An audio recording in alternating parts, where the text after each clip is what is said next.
Hello बच्चों, मुझे उम्मीद है आप सभी अच्छे होंगे। मैं Aakash from LearnoHub, a free learning platform जहां पर आप सीख सकते हो physics, chemistry, maths, biology absolutely for free only at learnohub.com।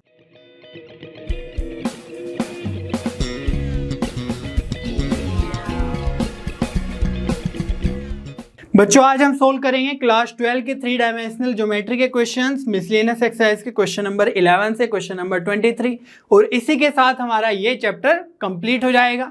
तो इसमें सारी तरह के क्वेश्चंस हैं, मिक्स्ड अप क्वेश्चंस हैं, बहुत ही अच्छे अच्छे क्वेश्चंस हैं। तो आपको भी मेरे साथ नोटबुक और पेन लेकर सभी क्वेश्चन सोल्व करने हैं ताकि आपको सभी क्वेश्चन बहुत अच्छे से समझ में आ जाए। Are you ready? चलिए शुरू करते हैं।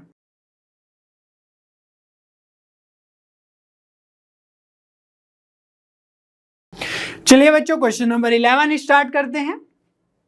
Find the coordinates of the point where the line through 516 and 341 crosses the ZX plane. तो इस तरह का क्वेश्चन हम लास्ट वीडियो में भी कवर कर चुके हैं, क्वेश्चन नंबर 10। उसमें थोड़ा डिफरेंट था, यहां पर है ZX प्लेन, ठीक है, उसमें था ZOY प्लेन। तो चलिए सबसे पहले यही ड्रॉ कर लेते हैं, X Y और ये Z एक्सिस जो बोर्ड के बाहर आ रहा है ऐसे, ठीक है। तो यहां पर हमें ये O है, तो ZX प्लेन को कहां पर कट कर रहा है? तो ZX प्लेन कौन सा होगा? तो X तो ये है और Z बाहर को आ रहा है, तो ये वाला प्लेन, ठीक है। और लाइन कोई ऐसे होगी, कहीं ना कहीं वर्टिकल, जरूरी नहीं 90 डिग्री पे होगी, बट वर्टिकल होगी, बट वो ZOX प्लेन को कहीं पे कट कर रहा होगा, करेक्ट है। तो जब हम बात करते हैं, सपोज कुछ ऐसे ZOX प्लेन होगा, है ना, तो कहीं ऐसे कुछ कट कर रही होगी, सपोज इस पॉइंट पे वो लाइन कट कर रही है ना, ZX प्लेन को। तो इसमें आप देख सकते हैं कि जो Y का कोऑर्डिनेट है, जब वो है ना ZX प्लेन को कट कर रही होगी, तो जो Y का कोऑर्डिनेट मींस हाइट का है वो क्या हो जाएगा? 0, और बाकी Z में कुछ कोऑर्डिनेट होगा और X में कुछ कोऑर्डिनेट होगा, ठीक है। तो इससे हमारे पास एक पॉसिबल पॉइंट आ जाएगा जहां पर वो कट कर रही होगी ZX प्लेन को लाइन, है ना। तो हम एज्यूम कर लेंगे x1 और y कोऑर्डिनेट 0 और एक पॉइंट एज्यूम कर लेंगे z1, ठीक है। तो x1 O या 0 z1। तो चलिए अब लाइन की इक्वेशन लिख लेते हैं इन पॉइंट्स के थ्रू। तो मैं कार्टेशियन फॉर्म में लिख रहा हूं, ठीक है। तो कार्टेशियन फॉर्म में कैसे लिखेंगे? सबसे पहले हमें चाहिए होगा डायरेक्शन रेशियोज। तो डायरेक्शन रेशियोज के लिए हम क्या करेंगे? डिफरेंस ले लेंगे, ठीक है। तो डिफरेंस होके क्या आएगा? सपोज A लेना है तो आप 3 में से -5 भी कर सकते हो, 5 में से 3 को भी माइनस कर सकते हैं, ठीक है। तो सपोज मैं 5 में से 3 को माइनस कर रहा हूं तो 2 आएगा, और B क्या आ जाएगा? फिर हमें 1 में से ही 4 को माइनस करना है ना। ये सब क्वेश्चन हम ऑलरेडी कर चुके हैं इस तरीके से। तो 1 - 4 तो ये आ जाएगा -3, और C क्या आएगा? डायरेक्शन रेशियोज, तो 6 - 1 तो ये आ जाएगा आपका 5, ठीक है। और लाइन की इक्वेशन क्या होती है कार्टेशियन फॉर्म में? x - x1 upon a equals to y - y1 upon b equals to z - z1 upon c, ठीक है। ये वाले x1 और z1 नहीं है, ठीक है। ये हम लाइन की इक्वेशन लिख रहे हैं किसी पॉइंट को लेकर। सपोज हम 5, 1, 6 को लेकर इस लाइन की इक्वेशन को लिखना चाह रहे हैं, क्योंकि वो लाइन इन दोनों पॉइंट से पास कर रही है। आप ये वाला कोऑर्डिनेट भी ले सकते हैं, जैसे 2D में लेते थे ना, जब 2 पॉइंट फॉर्म लिखते थे तो कोई भी पॉइंट को हम यूटिलाइज कर लेते थे इक्वेशन पुट करने के लिए। तो x माइनस फर्स्ट पॉइंट से क्या आएगा? x - 5 अपॉन a क्या आ जाएगा? 2 equals to y - y1 means 1 और b इक्वल्स टू -3 पुट कर देंगे। सिमिलरली z - 6 है ना, और c की जगह पुट कर देंगे 5। तो ये आ गई है हमारी लाइन की इक्वेशन। तो ये तो हम सीख चुके हैं ऑलरेडी, बट यहां से हम x1, ये वाला x1 और ये z1 कैसे फाइंड आउट करें, ठीक है। तो यहां पर, क्योंकि यहां पर भी हमने x1, y1, z1 यूज किया है, तो इसको मैं थोड़ा सा चेंज कर देता हूं। तो मैं इसको x0 और z0 लिख रहा हूं, ठीक है, ताकि एक डिफरेंस बना रहे, ओके। तो यहां से हम सबसे पहले एज्यूम करें कि this is equal to lambda. तो ये हम जनरली करते हैं ताकि हम x, y और z की वैल्यू लैम्डा की फॉर्म में कैलकुलेट कर सके। तो x minus 5/2 equals to lambda, तो क्या आ जाएगा x minus 5 equals to 2 lambda, है ना, 2 की मल्टीप्लाई हो जाएगी, तो x इक्वल्स टू आ जाएगा 5 plus 2 lambda. All right, similarly y calculate करेंगे तो y minus 1 equals to minus 3 into lambda, तो y इक्वल्स टू आ जाएगा -1 उधर, तो 1 माइनस 3 लैम्डा। z की बात करते हैं तो z minus 6 equals to 5 lambda, तो यहां से z आ जाएगा 6 प्लस 5 लैम्डा। इतना क्लियर है? तो अब ये जो x, y और z के कोऑर्डिनेट है ना, ये वैल्यूज आ गई है। ये क्या है कि वो जो लाइन है, सपोज ये कोई लाइन है, तो ये एक जेनरिक पॉइंट्स है ना, लैम्डा के फॉर्म में। तो यहाँ पर लैम्डा की कुछ भी वैल्यू रखेंगे ना, है ना, तो हमारा एक पॉइंट आ जाएगा, ठीक है। तो लेकिन हमें लैम्डा की कौन सी वैल्यू रखनी है ये भी इंपॉर्टेंट है। तो वो कैसे रखेंगे, हमें बताया गया है कि ये जेड एक्स को कट करता है, किस पॉइंट पे करता है ये बताना है। तो इस पॉइंट के लिए हमें जो y कोऑर्डिनेट है उसको 0 पुट करना होगा, ठीक है। तो y कोऑर्डिनेट को अगर हम 0 पुट कर दें, यहां से 0 इक्वल्स टू 1 माइनस 3 लैम्डा, तो 3 लैम्डा को इधर ले आओ, तो 3 लैम्डा इक्वल्स टू 1, तो लैम्डा इक्वल्स टू 1/3। तो ये जो लैम्डा इक्वल्स टू 1/3 वैल्यू आई है, ये उस पॉइंट के करस्पॉन्डिंग आए हैं जहां पे y कोऑर्डिनेट 0 है, ठीक है, जेड एक्स को कट कर रहा है। तो उसी के करस्पॉन्डिंग एक्स नोट और जेड नोट भी हमारे आ जाएंगे, ठीक है। तो यहां से चलिए करते हैं, है ना, ये तो जेनरिक कैलकुलेशन थी, बट यहां पर है नीचे इसके लिए कैलकुलेशन। तो लैम्डा हमारा 1/3 आ गया है। तो अगर हमें एक्स नोट फाइंड आउट करना है तो 5 प्लस 2 लैम्डा की जगह 1/3, ठीक है। तो इसीलिए यहां से आ जाएगा 5 प्लस 2/3, तो ये आ जाएगा सोल्व करके 3 एलसीएम ले लेंगे, तो 3 5 जा 15, 17/3। तो ये आ गया है आपका x note. Similarly Z note अगर कैलकुलेट करना है तो 6 प्लस 5 लैम्डा की जगह 1/3, तो ये आ जाएगा 6 प्लस 5/3। 3 एलसीएम लेंगे तो 3 6 जा 18 प्लस 5 23/3, ठीक है। ये वैल्यू आ गई है जेड नोट के। तो हमारे पास एक्स नोट और वाई तो 0 ही है ना, और जेड नोट भी आ गया है। तो हम एक पॉइंट लिख सकते हैं ना, सपोज ये पी पॉइंट पे कट कर रहा है, तो पी कोऑर्डिनेट हम क्या लिख सकते हैं, 17/3, 0 और 23/3। अब देखो थोड़ा सा और अगर मैं डिटेल में एक्सप्लेन करूं तो जो ये एक्स वाई जेड की वैल्यूज हैं, तो ये आप इस लाइन पे कहीं पर भी, है ना, कोई भी जेड की वैल्यू लैम्डा की वैल्यू पुट करेंगे तो आपको एक्स वाई जेड, है ना, सेम वैल्यू पुट करनी है। सपोज लैम्डा की कुछ वैल्यू 1 पुट करी, यहाँ पर भी 1, यहाँ पर भी 1, तो जो भी एक्स वाई जेड का है ना उससे मिला के कोऑर्डिनेट आएगा वो इसी लाइन पर आएगा। तो सपोज आपको बोल दिया जाए सिंपली कि वो पॉइंट फाइंड आउट करो जहां पर x कोऑर्डिनेट 2 है और हमें y का नहीं पता, तो y को सपोज h मान लिया और इसको k मान लिया, है ना। तो अगर बोल दिया कि x कोऑर्डिनेट 2 है, उस पॉइंट से हमें h और k फाइंड आउट करो, तो उसमें सिंपली क्या करेंगे, हम जो भी x का था तो वहां पर हम 2 पुट कर देंगे, ठीक है, और बाकी जो भी लैम्डा की वैल्यू आएगी बाकी h और k फाइंड आउट कर लेंगे। समझ में आ रही है बात? तो जो ये लैम्डा आया वो इस पॉइंट के करस्पॉन्डिंग आया 1/3, ठीक है। इसी लाइन पे डिफरेंट पॉइंट्स के करस्पॉन्डिंग डिफरेंट लैम्डा मिलेंगे, और यही तरीका है आपको, अगर एक इंफॉर्मेशन है उसके अकॉर्डिंग आपको अदर चीजें फाइंड आउट करने का, ठीक है। चलिए बच्चों क्वेश्चन नंबर 12 सोल्व कर लेते हैं।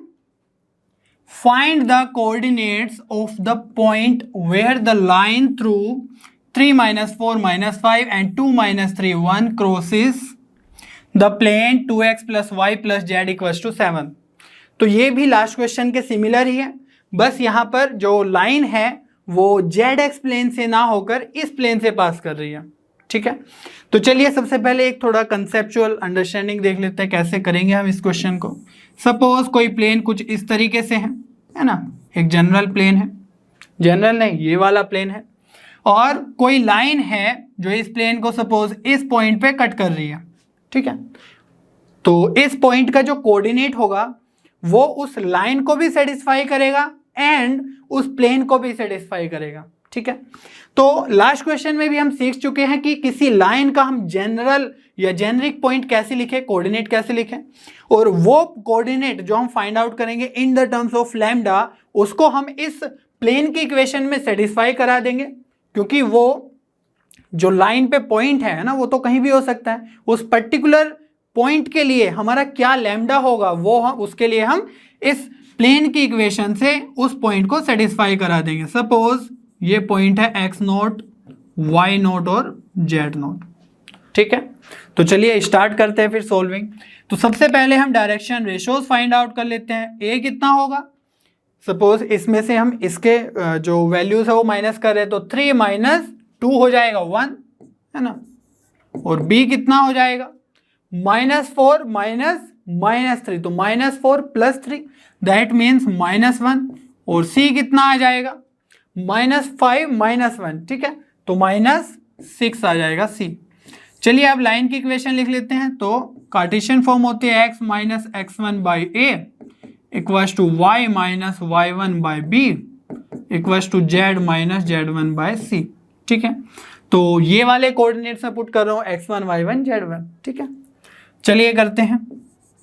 तो x - 3/a कितना है 1, है ना, और y - y1 कितना है -4/b और b कितना है -1 इक्वल्स टू z - z1 है -5 और c कितना है -6, ठीक है। इसको थोड़ा सा और सिंप्लीफाई करके लिख लेते हैं। तो x - 3/1 equals to y + 4/-1 equals to z + 5/-6, ठीक है। और generic point in terms of lambda find out करने के लिए हम क्या करेंगे, है ना, इसको लैम्डा के इक्वल पुट कर देंगे इस सारी प्रोपोर्शनैलिटी को। तो x - 3/1 इक्वल्स टू लैम्डा, तो उससे आ जाएगा x - 3 इक्वल्स टू लैम्डा, और यहाँ से आ जाएगा x equals to 3 + lambda. Similarly y + 4 equals to -lambda, क्योंकि -1 इंटू लैम्डा होगा, तो y equals to -4 - lambda. Similarly z + 5 equals to -6 lambda, है ना, मल्टीप्लाई होगा तो z इक्वल्स टू -5 - 6 लैम्डा। तो ये वो पॉइंट्स आ गए हैं x, y और z के, है ना, इस लाइन पे जेनरिक पॉइंट्स। और लैम्डा की वैल्यू फाइंड आउट करने के लिए हम क्या करेंगे, हमें पता है कि इस प्लेन से उसको सेटिस्फाई कराना है। तो चलिए जल्दी से कर लेते हैं। अब देखो ये प्लेन की इक्वेशन है 2x + y + z equals to 7। तो x की जगह हम क्या पुट कर देंगे 3 + लैम्डा, और y की जगह क्या पुट कर देंगे -4 - लैम्डा, ठीक है। तो -4 - लैम्डा, और z की जगह आ जाएगा -5 - 6 लैम्डा इक्वल्स टू 7। तो हमने इस प्लेन की इक्वेशन में पुट कर दिया, यहाँ से z लैम्डा आ जाएगा, तो 2 3 जा 6 + 2 lambda -4 - lambda -5 - 6 lambda equals to 7। तो देखो 2 लैम्डा -लैम्डा, तो ये हो गया लैम्डा, और ये है -6 लैम्डा, ठीक है। तो अगर आप ध्यान से देखें तो 2 लैम्डा -लैम्डा + लैम्डा, और यहाँ से आ जाएगा अल्टीमेटली -5 लैम्डा, ठीक है। सिमिलरली 6 - 4 हो जाएगा 2, और ये कितना है -5, तो 2 और -5 हो जाएगा -3, और -3 उधर जाके बन जाएगा +3, तो 7 + 3 हो जाएगा ये। तो -5 लैम्डा इक्वल्स टू 10, तो लैम्डा आ जाएगा 10/-5, तो लैम्डा यहाँ से आ जाएगा -2, ठीक है। तो आप अगर डायरेक्शन रेशियोज इस कोऑर्डिनेट से इसको माइनस करके निकाले, जैसे 2 - 3 तो आएगा -1, -3 -4 तो -3 + 4 तो आएगा +1। तो तब आपके डायरेक्शन रेशियोज चेंज हो जाएंगे। उसी के करस्पॉन्डिंग आपका x y z भी डिफरेंट आएगा, और उसी के करस्पॉन्डिंग आपका लैम्डा का वैल्यू भी डिफरेंट आएगा। बट अल्टीमेटली जो आंसर है, जो वो पॉइंट है P, है ना, सपोज ये पॉइंट है P जहां पर वो इंटरसेक्ट कर रहे हैं, क्रॉस कर रहे हैं, तो वो पॉइंट हमेशा फाइनली सेम ही आएगा, क्योंकि उसी तरीके से हमारा लैम्डा ये आया है, ठीक है। तो उसमें कोई भी घबराने वाली बात नहीं है, थोड़ा सा प्रोसेस डिफरेंट हो सकता है अगर आप जिस तरीके से अप्रोच करते हैं उस चीज को लेकर। तो लैम्डा की वैल्यू अगर -2 पुट कर दे, तो यहां से क्या आएगा x इक्वल्स टू 3 - 2, तो x आ जाएगा 1, सॉरी एक्स नॉट, क्योंकि हमने वो कोऑर्डिनेट को एक्स नॉट माना है जब लैम्डा -2 है ना उस पॉइंट के लिए पर्टिकुलरली। तो लैम्डा इक्वल्स टू -2 यहाँ पर पुट करेंगे तो y नॉट आ जाएगा -4 -2, तो y नॉट इज -4 + 2, तो ये आ जाएगा -2, तो y नॉट आ गया है -2। सिमिलरली z नॉट क्या आ जाएगा -5 -6 और लैम्डा की वैल्यू -2, तो z नॉट इज -5 + 12, तो z नॉट इज 7।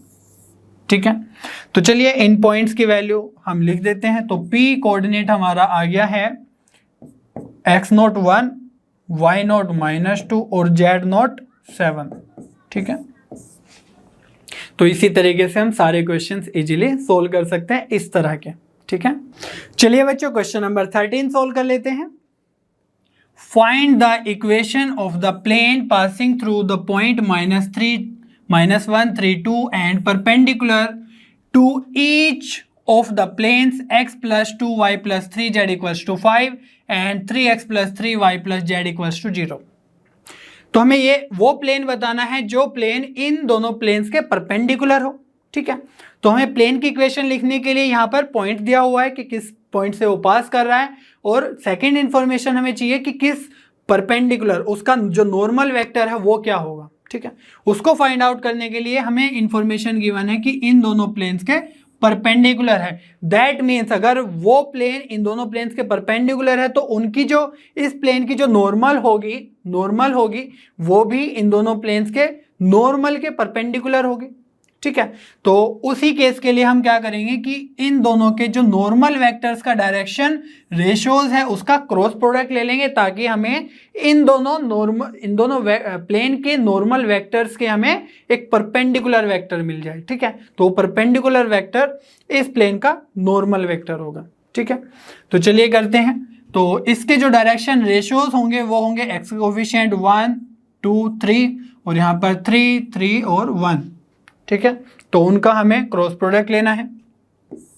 क्या करेंगे, सेम i j k, यहाँ से आ जाएगा 1, 2 और 3, और यहाँ से आ जाएगा 3, 3 और 1। ठीक है, तो चलिए करते हैं। आप पहले कर चुके होंगे कई बार ऐसे क्रॉस प्रोडक्ट्स। तो i कैप, तो ये वाला और ये वाला कैंसिल, तो 2, 3, 3, 1 में डील करेंगे, तो 2, 1 जा 2 है ना, -3, 3, तो ये हो जाएगा 9। सिमिलरली -j कैप है, तो यहाँ से ये और ये खत्म, तो 1 × 1 -3 × 3 9 प्लस k कैप, तो k कैप के लिए ये और ये खत्म, तो 1, 2, 3, 3 में डील करेंगे, तो 1, 3 जा 3 -2 और 3, तो ये आ जाएगा 6। ठीक है, तो चलिए इसको थोड़ा सा सोल्व कर लेते हैं। 2 - 9, तो ये आ जाएगा -7i, ये -8 है तो +8j है ना, और ये है -3 तो -3k। तो ये क्या आ गया है हमारा, ये आ गया है normal vector of this plane. ठीक है, तो जो इसके डायरेक्शन रेशियोज होंगे, a होगा यहाँ पर -7, b हो जाएगा यहाँ पर 8 और c आ जाएगा -3। ठीक है, तो ये हमारे पास वैल्यूज आ गई। तो मैं कार्टेशियन फॉर्म लिख रहा हूँ, प्लेन की इक्वेशन है ना कार्टेशियन फॉर्म में। तो क्या लिखेंगे, a x - x1 plus b y - y1 plus c z - z1 = 0।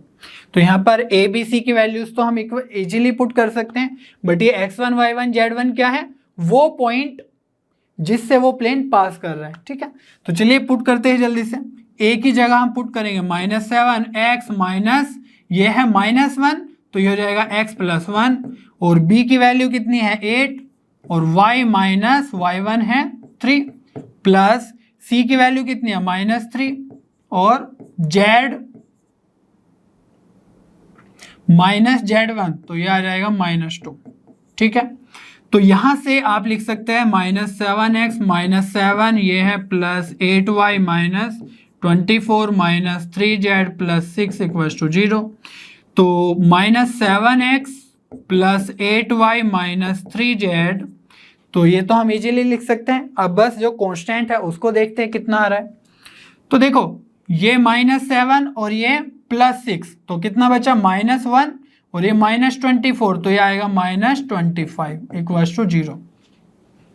ठीक है, अब क्या करते हैं कि ये -7x है तो इसी को पुट कर लेते हैं एज इट इज, और जो -25 है उसको राइट हैंड साइड ले जाएंगे, तो ये हमारी उस प्लेन की इक्वेशन आ जाएगी जो इस पॉइंट से पास कर रहा है and which is perpendicular to these both of the planes. तो आपने शायद ये कम यूज किया होगा, तो मेनली जो यूज करते हैं जनरली या मोस्टली, वैसे ये भी बिल्कुल यूज होता है फ्रीक्वेंटली, तो r vector minus a vector dot n vector, है ना। ये हम इसके थ्रू हम बहुत सारे क्वेश्चन सोल्व कर चुके हैं। तो यहां से जो a वेक्टर है वो क्या है, इस पॉइंट का पोजीशन वेक्टर। ठीक है, और कैसे लिखते हैं वो भी बहुत आसान है। ये पॉइंट सपोज a है और इसका पोजीशन लेना है ओरिजिन के रेस्पेक्ट में, 0 0 0 के रेस्पेक्ट में, तो यहीं पे मैं डायरेक्टली लिख रहा हूं। तो r वेक्टर कितना आ जाएगा, -1 -0 i कैप, तो -i कैप, 3 -0 है ना, 3 -0 j कैप और 2 -0 k कैप। तो ये तो आ गया हमारा पोजीशन वेक्टर।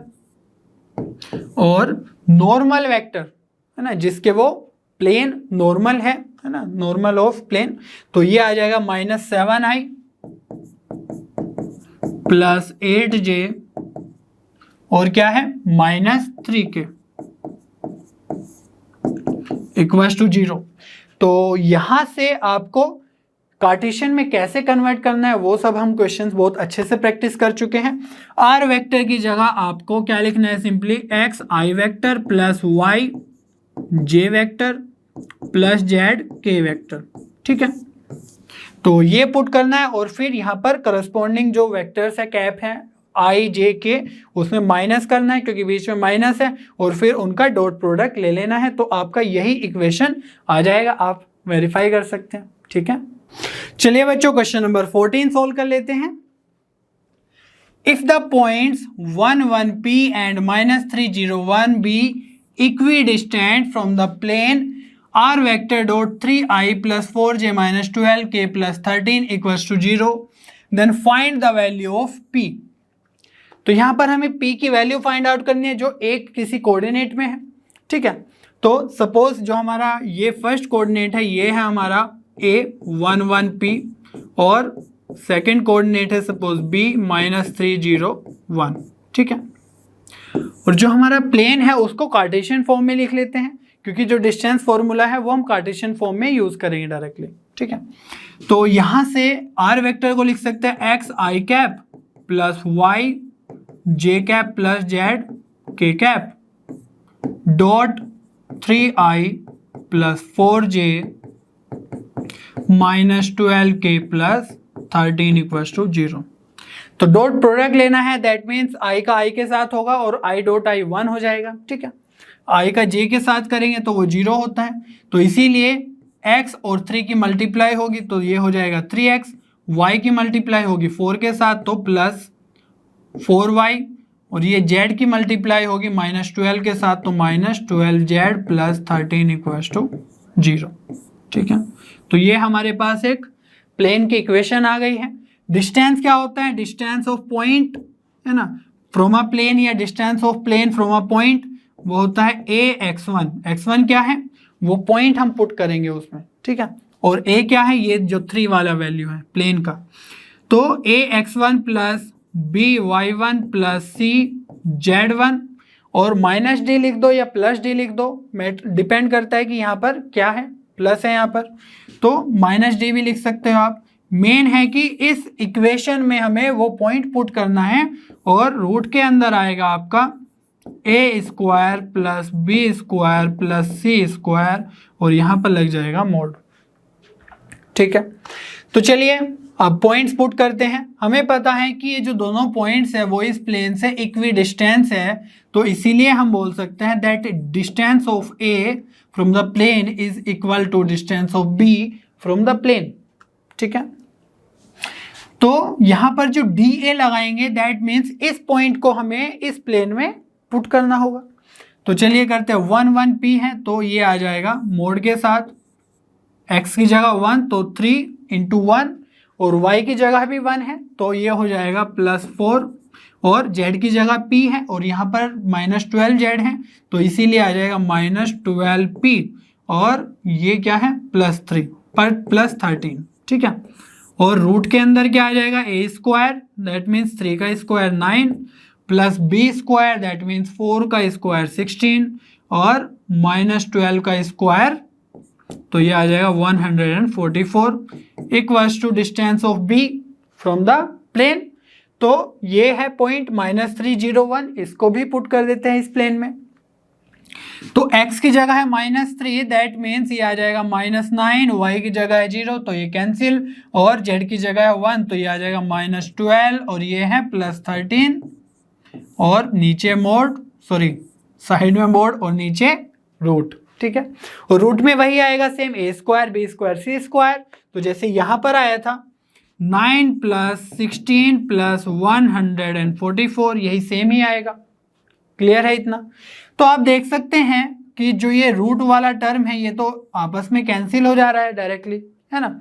और जो लेफ्ट हैंड साइड में मोड के अंदर क्या आएगा 3 + 4 मीन्स 7 और ये है 13, ठीक है। तो 7 + 13 हो जाएगा 20 -12p और मोड लगेगा इक्वल्स टू, यहाँ पे देखो +13 और -12 तो ये हो जाएगा +1 और -9 है दैट मीन्स -8 हो जाएगा, है ना। -9 + 1 -8 तो -8 पे लगा हुआ है मोड क्योंकि डिस्टेंस हमें हमेशा पॉजिटिव लेना है, करेक्ट। तो यहाँ से 20 -12p mod equals to will be, अब मोड के अंदर हमें पता है कि पॉजिटिव क्वांटिटी ही होती है दैट मीन्स यहाँ पर जो -8 है उसको हम +8 बना देंगे क्योंकि मॉडुलस लगा हुआ है तो यहाँ से आ जाएगा 8।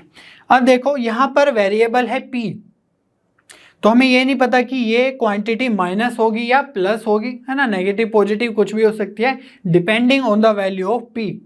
या हम ये बोले कि हम दोनों केस लेंगे तो उस केस के अकॉर्डिंग हमारा p सेट हो जाएगा, ठीक है। तो यहां से हम क्या करेंगे 20 -12p को हम लिख सकते हैं +-8, ठीक है।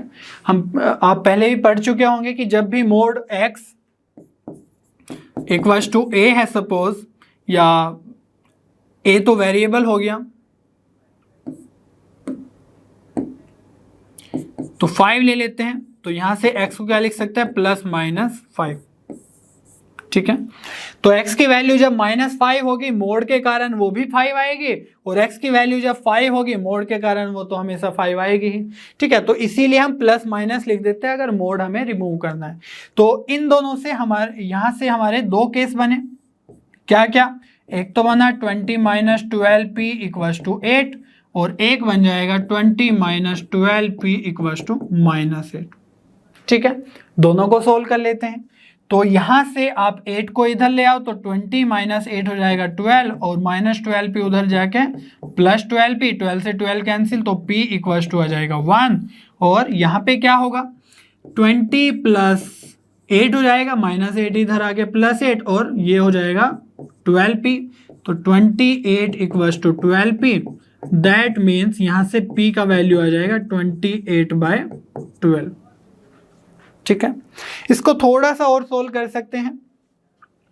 क्या करेंगे, यहां पर आप देखो कि अगर हम 4 से डिवाइड कर दे ऊपर नीचे तो 4 7 जा 28 और 4 3 जा 12, है ना। तो ये आ गया है एक p का वैल्यू। तो p के दो वैल्यूज आ गए हैं, एक 1 और एक 7/3। तो सिंपल है, डिस्टेंस फॉर्मूला ही हमें इक्वेट करना था और यहां से हम दो वैल्यूज या दो कंडीशन हमने सोल्व कर लिया अलग अलग और हमारा आंसर आ गया, ठीक है।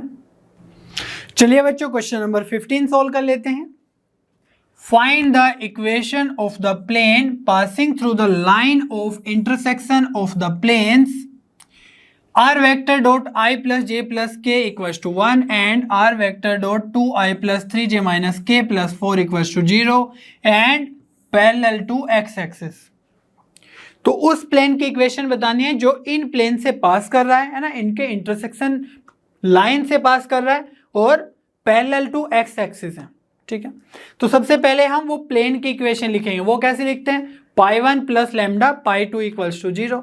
तो पाई 1 क्या है हमारा, ये वाले प्लेन की इक्वेशन, तो इसको हम कार्टेशियन फॉर्म में लिख लेते हैं। कैसे, आर वेक्टर को लिख सकते हैं x i plus y j plus z k dot i plus j plus k, ठीक है। तो ये तो हो गया r vector dot this equals to 1। तो यहां से हमें डॉट लेना है, दैट मीन्स आई के कोफिशिएंट का हम आई के कोफिशिएंट के साथ मल्टीप्लाई कर देंगे। तो x इंटू 1 हो जाएगा x, y की मल्टीप्लाई होगी j के कोफिशिएंट के साथ, वो भी 1 है ना, तो यहाँ से भी 1 और k का कोफिशिएंट भी 1 है, तो ये आ गया z, और 1 को भी इधर ले आते हैं, -1 इक्वल्स टू 0। तो ये इक्वेशन आ गई पाई 1 इक्वल्स टू 0, ठीक है। पाई से रिप्रेजेंट कर देते हैं हम जनरली प्लेन की इक्वेशन को। सिमिलरली जो सेकंड प्लेन है उसको हम लिख सकते हैं एक्स आई कैप प्लस वाई जे कैप प्लस जेड के cap dot 2i plus 3j minus के प्लस 4 इक्वल्स टू 0, ठीक है। तो यहां से अब हम इनका भी डॉट प्रोडक्ट ले लेंगे।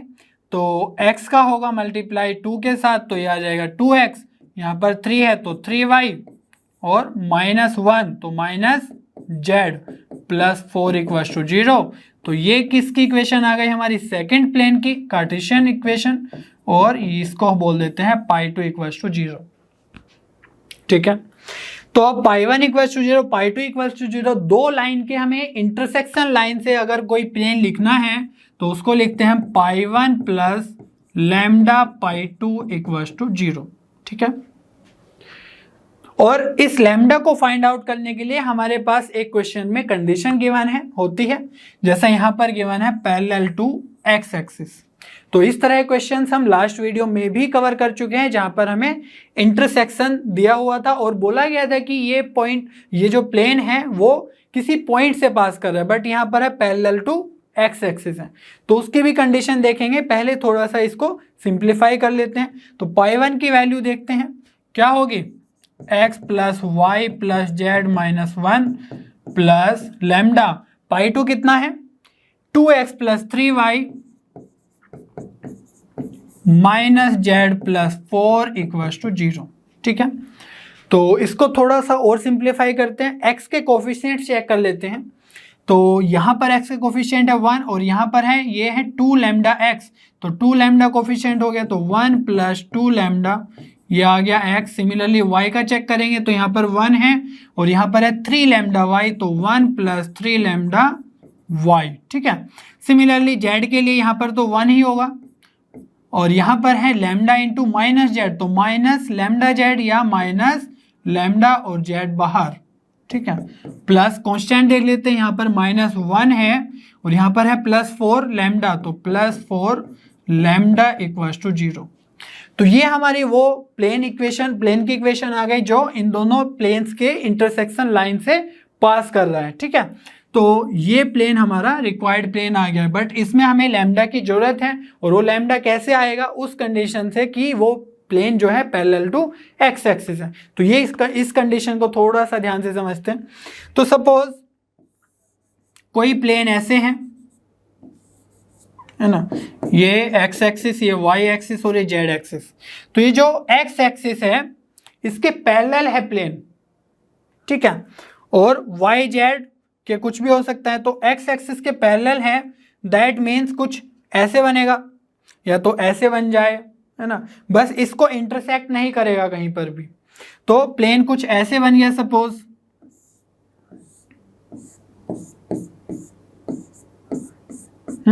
इसके पैरेलल जा रहा है ऐसे, बट हमें पता है जब वो एक्स एक्सिस के पैरेलल होगा हमें चाहिए होती है नॉर्मल, है ना। तो हमें पता है कि जब एक्स एक्सिस के पैरेलल होगा तो जो उसका नॉर्मल वेक्टर होगा, है ना, वो एक्स एक्सिस के परपेंडिकुलर होगा, ठीक है, क्योंकि वो प्लेन एक्स एक्सिस के पैरेलल है ऐसे, तो उसका नॉर्मल वेक्टर परपेंडिकुलर होगा। तो ये जो डायरेक्शन रेशियोज हैं, एक्स का कोफिशिएंट, वाई का कोफिशिएंट, जेड का कोफिशिएंट। तो ये जो वैल्यूज है ये है direction ratios of the normal vector of this plane, ठीक है। और वो जो नॉर्मल वेक्टर है वो एक्स एक्सिस के, है ना, परपेंडिकुलर है। मीन्स अगर direction ratios of x axis हम कैलकुलेट कर ले, है ना, डायरेक्शन रेशियोज एक्स एक्सिस के साथ आ जाए और इसके तो हमें पता ही चल गया है ये वाले डायरेक्शन रेशियोज, तो उन पे हम परपेंडिकुलर या नॉर्मल की कंडीशन लगा सकते हैं, ठीक है। तो चलिए अब हमारा टास्क है कि एक्स एक्सिस के डायरेक्शन रेशियोज फाइंड आउट करना या डायरेक्शन कोसाइंस। तो हमें पता है कि कोई भी प्लेन है तो वो जब पैरेलल है एक्स एक्सिस के तो उसका जो एंगल है विद एक्स एक्सिस वो कितना होगा, वो होगा 0 डिग्री, ठीक है। हम एक क्वेश्चन कर चुके हैं इसी चीज को लेकर कि डायरेक्शन रेशियोज फाइंड आउट करने हैं जब वो प्लेन एक्स एक्सिस के पैरेलल है। तो यहाँ पर जो हमारा अल्फा हो जाएगा, है ना, जो एक्स एक्सिस से बनता है एंगल प्लेन का, वो हो जाएगा 0 डिग्री। सिमिलरली बीटा कितना हो जाएगा 90 डिग्री, वो वाई एक्सिस के परपेंडिकुलर होगा, और गामा भी कितना हो जाएगा 90 डिग्री, ठीक है, अगर कोई प्लेन एक्स एक्सिस के पैरेलल है। तो यहां से हमारा जो एल का वैल्यू आएगा वो कितना आ जाएगा, कोस अल्फा या कोस 0, तो कोस 0 आ जाएगा 1। सिमिलरली एम का वैल्यू कितना आ जाएगा, कोस 90, है ना, कोस बीटा होता है तो ये आ जाएगा 0। सिमिलरली एन का वैल्यू आ जाएगा कोस 90, तो ये भी आ जाएगा आपका 0। तो ये क्या आ गए हमारे एल एम एन, ये आ गए हमारे direction cosines of x axis, ठीक है। तो ये direction cosines of x axis आ गए, या कोई भी vector parallel to x axis, है ना। तो यहां पे अगर हमें direction cosine direction ratios consider करने हो तो हम क्या करेंगे, डायरेक्शन कोसाइंस तो हमारे आ गया 1 0 0, और मैंने बताया था कि जो डायरेक्शन रेशियोज हैं वो भी एक स्पेशल केस होता है डायरेक्शन कोसाइंस का। तो अगर हम इस डायरेक्शन कोसाइंस में तीनों में, है ना, अगर किसी भी कांस्टेंट से मल्टीप्लाई कर दे तो वो हमारा डायरेक्शन रेशियो आ जाएगा, ठीक है। तो यहाँ पर हम के से मल्टीप्लाई कर सकते हैं। अगर हम नहीं करना चाहे तो अगर हम यहाँ पर 1 0 0 ही कंसीडर करें तो हम उसको डायरेक्शन रेशियोज भी बोल सकते हैं, ठीक है। तो डायरेक्शन कोसाइंस को ही हम डायरेक्शन रेशियोज भी बोल सकते हैं। तो ये भी आ जाएगा 1 0 0। तो जो यहां से इस प्लेन के नॉर्मल के डायरेक्शन रेशियोज हैं उसकी और इसके डायरेक्शन रेशियोज की जो कंडीशन होगी परपेंडिकुलर की, क्योंकि हमने बताया एक्स एक्सिस के परपेंडिकुलर है, तो वो क्या होती है, a1 a2 b1 b2 plus c1 c2 equals to 0। Clear है इतनी बात। तो यहां पर जो ये a1 है सपोज 1 + 2 लैम्डा, तो a2 में पुट कर दूंगा 1 प्लस b1 है हमारा 1 + 3 लैम्डा, है ना, और b2 कितना है उधर 0 है, और यहाँ पर जो c1 है वो है 1 - लैम्डा, और c2 कितना है 0 इक्वल्स टू 0, ठीक है। अब अगर आप एक चीज और कंसीडर करें, मैंने बताया कि किसी भी डायरेक्शन कोसाइंस में अगर हम किसी भी कांस्टेंट से मल्टीप्लाई कर दें नॉन जीरो कांस्टेंट से तो वो हो जाएगा हमारा डायरेक्शन रेशियोज। तो आपको मैंने बोल दिया कि अगर हम 1 0 0 ही कंसीडर कर ले तो वो भी डायरेक्शन रेशियोज है। सपोज हम के से मल्टीप्लाई कर दे तो देखो यहाँ पर क्या हो जाएगा डायरेक्शन रेशियोज के 0 0, है ना। तो यहाँ पर अगर हम के 0 0 पुट करेंगे तो ये वैल्यू तो ऑलवेज, है ना, 0 ही हो जाएगी, और यहाँ से अगर हम 1 की जगह के भी पुट कर दे तो वो भी उधर जाके 0 ही हो जाएगा। समझ में आ रही है बात, या वो, है ना। तो यहाँ से जो वैल्यू आएगी 1 पुट करो या के पुट करो, है ना, तो सेम ही बात आएगी, सेम ही वैल्यू आएगी आपकी। तो 1 + 2 लैम्डा इक्वल्स टू 0 पुट करना है तो यहाँ से कंडीशन लगा के आ जाएगा हमारा लैम्डा इक्वल्स टू -1/2, ठीक है। तो ये जो -1/2 लैम्डा आया इसको हम इस प्लेन की इक्वेशन में पुट करेंगे और फिर हमारे रिक्वायर्ड प्लेन की इक्वेशन आ जाएगी। चलिए करते हैं। तो लैम्डा यहाँ पर पुट करेंगे तो 1 + 2 लैम्डा की जगह -1/2x, ठीक है, प्लस यहाँ पर लिखेंगे 1 + 3 लैम्डा की जगह -1/2, तो ये आ जाएगा y, और यहाँ पर आ जाएगा 1 - लैम्डा की जगह -1/2 जेड प्लस -1 प्लस 4 और लैम्डा की जगह -1/2 इक्वल्स टू 0। ठीक है, तो चलिए इसको थोड़ा सा जल्दी सोल्व कर लेते हैं। तो यहां पर देखो ये 2 से ये 2 कैंसिल, तो ये बचा 1 प्लस और ब्रैकेट में -1, तो 1 -1 दैट मीन्स ये 0, तो x वाला पार्ट जो है वो 0 ही हो गया अल्टीमेटली। और यहाँ पर अगर हम चेक करें 1 + 3 इंटू -1/2 दैट मीन्स -3/2 ये पोर्शन लिखा हुआ है, -3/2। ठीक है, और ये है 1, तो 1 - 3/2 को अगर आप सोल्व करेंगे तो ये आएगा -1/2y। ठीक है, और अगर हम इसकी बात करें तो 1 - -1/2 दैट मीन्स 1 + 1/2, तो ये आ जाएगा सोल्व करके 3/2z। ठीक है, अगर यहां पर बात करें कांस्टेंट की तो 2 से ये 4 कैंसिल हो जाएगा, ये लिखा हुआ है -1 2 इंटू -1, तो 2 इंटू -1 मीन्स -2 और -1 - 2 मीन्स -3, तो यहां से वैल्यू आ जाएगी -3 की। तो ये हमारी आ गई है रिक्वायर्ड प्लेन की इक्वेशन, जो इन दोनों प्लेन्स के लाइन ऑफ इंटरसेक्शन से पास कर रहा है और पैरेलल टू एक्स एक्सिस है। इसको आप फर्दर थोड़ा सोल्व कर सकते हैं, 2 से मल्टीप्लाई कर सकते हैं ना, इधर उधर ले जा सकते हैं, आपका आंसर बिल्कुल करेक्ट आ जाएगा। ओके, चलिए बच्चों क्वेश्चन नंबर 16 सोल्व कर लेते हैं। If O be the origin and coordinates of P be 1 2 -3, then find the equation of the plane passing through P and perpendicular to OP। ठीक है, तो परपेंडिकुलर टू OP है और पासिंग थ्रू टू P, तो हमें यही दो condition चाहिए होती है।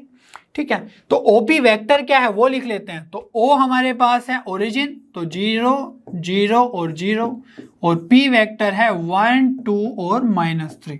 ठीक है, तो अगर हमें OP वेक्टर चाहिए तो क्या आएगा, यहां से माइनस कर देंगे 1 - 0 that means I cap, 2 - 0 2j cap, और ये आ जाएगा -3k कैप।